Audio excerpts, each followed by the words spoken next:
going on? Your boy O Scruggs, OS Sports Podcast. Let's talk about it. So, the final episode, Chicago Bulls, Michael Jordan, Steve Kerr, Scottie Pippen, Dennis Rodman, The Last Dance, aired tonight.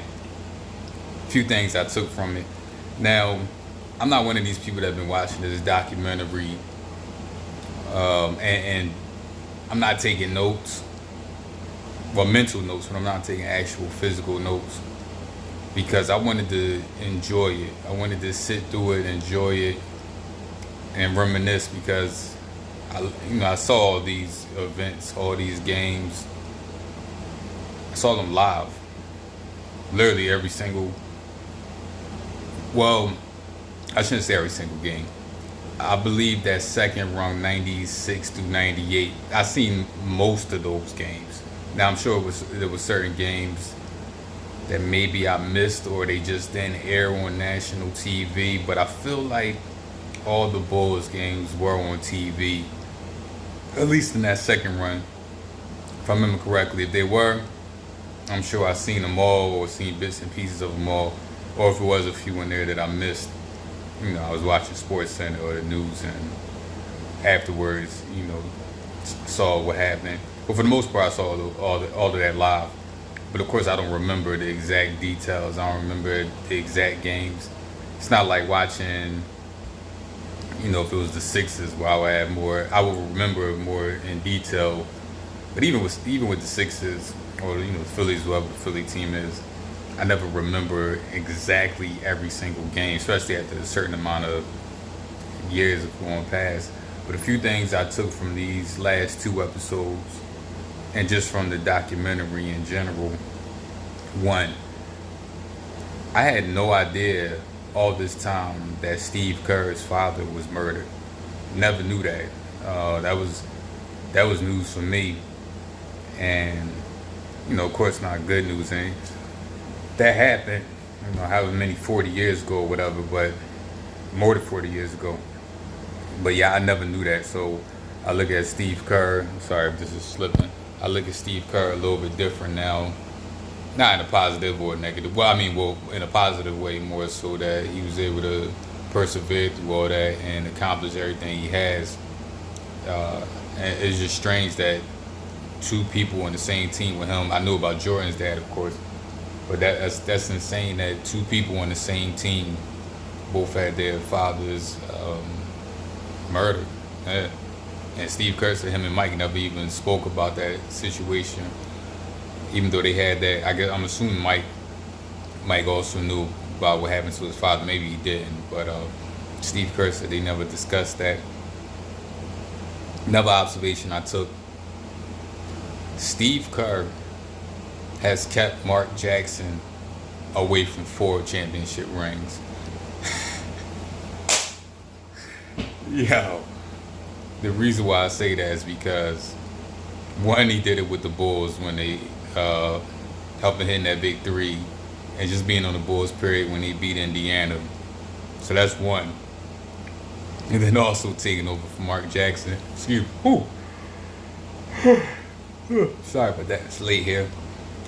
Taking over for Mark Jackson in Golden State and going on to win 3 championships in Golden State. So also for I'm joking around somewhat, of course, about that 3 with Golden State, but a lot of people will still say to this day that Golden State was going to win, all the championships they had, even if Mark Jackson remained their coach instead of Steve Kerr. Who knows? We'll never know. But that's why I was joking around saying that. Getting the smaller things out the way first before I get to some of the more main topics. Another thing. For those that don't know, Karl Malone is a piece of shit. I hate to be the one to break that news to you if you don't know. I remember growing up, Karl Malone, when he was in his heyday, and I remember a lot of women used to say, "Oh, Karl Malone is fine. Ooh, he fine. The mailman can deliver my mail on Sunday," things like that. And I don't think they know that. Well, maybe people know now because back then there was really no Google, there was no social media, but maybe they know now.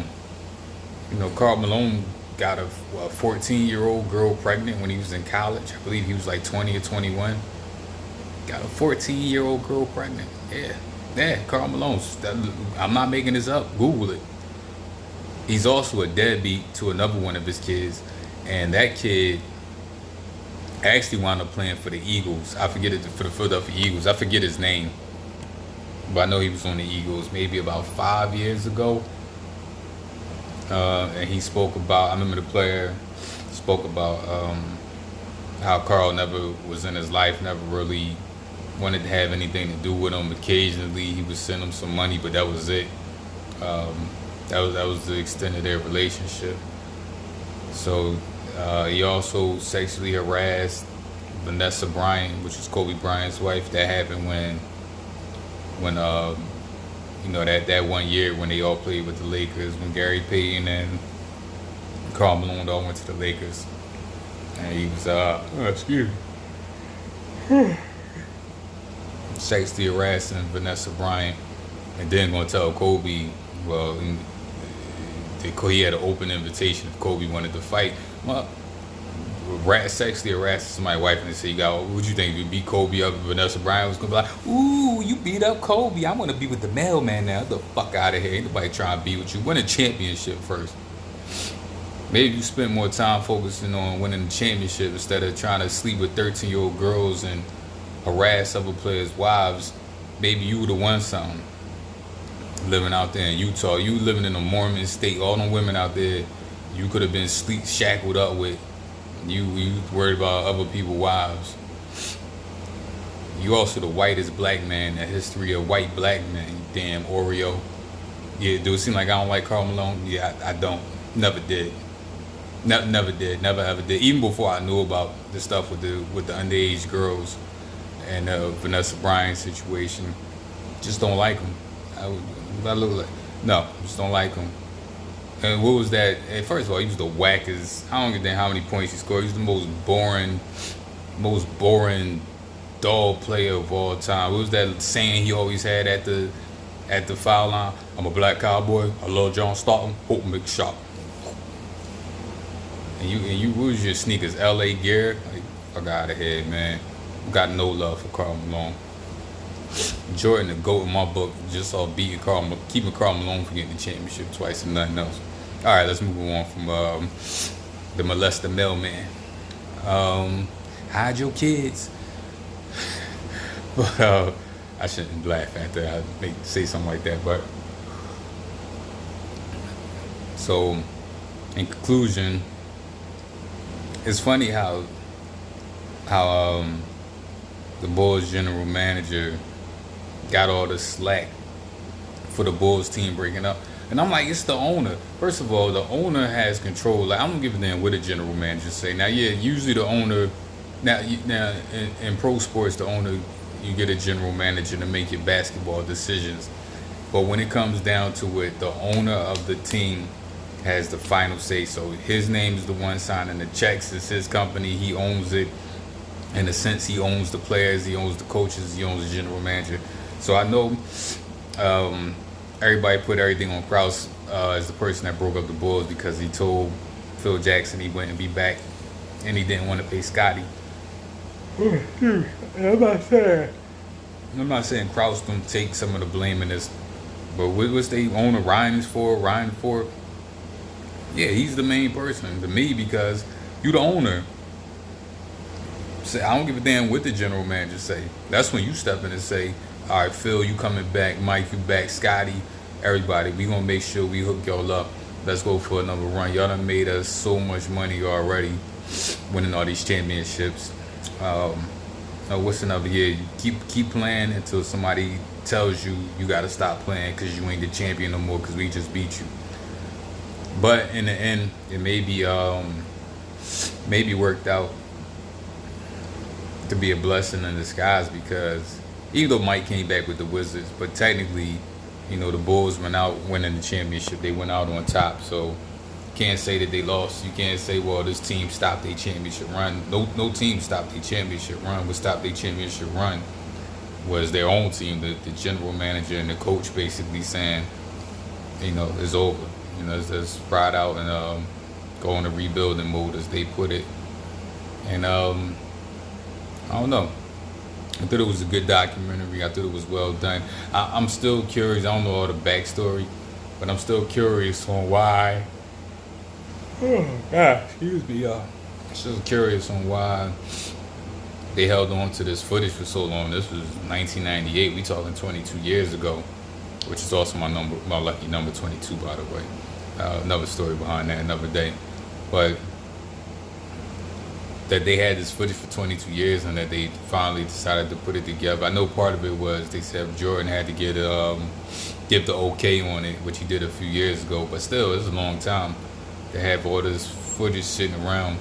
Another observation I realized, I never peeped till just now. It just hit me that the only time Jordan ever wore the 14s was that very last game. At least from what I gathered from watching the documentary. I always knew that he was wearing the 14s when he hit that shot, but for some reason I thought he was wearing them throughout that whole season, but he wasn't. It was only just for that last game. I could be wrong on that too, but going off what I just watched on the documentary, I think that was the only game he ever wore the 14s, was that last game.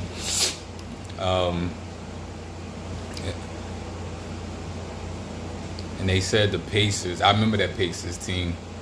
That was a really good Pacers team. Oh. Yeah. I don't know why I'm yawning so much, man. I hope this video don't have y'all yawning if you watching it.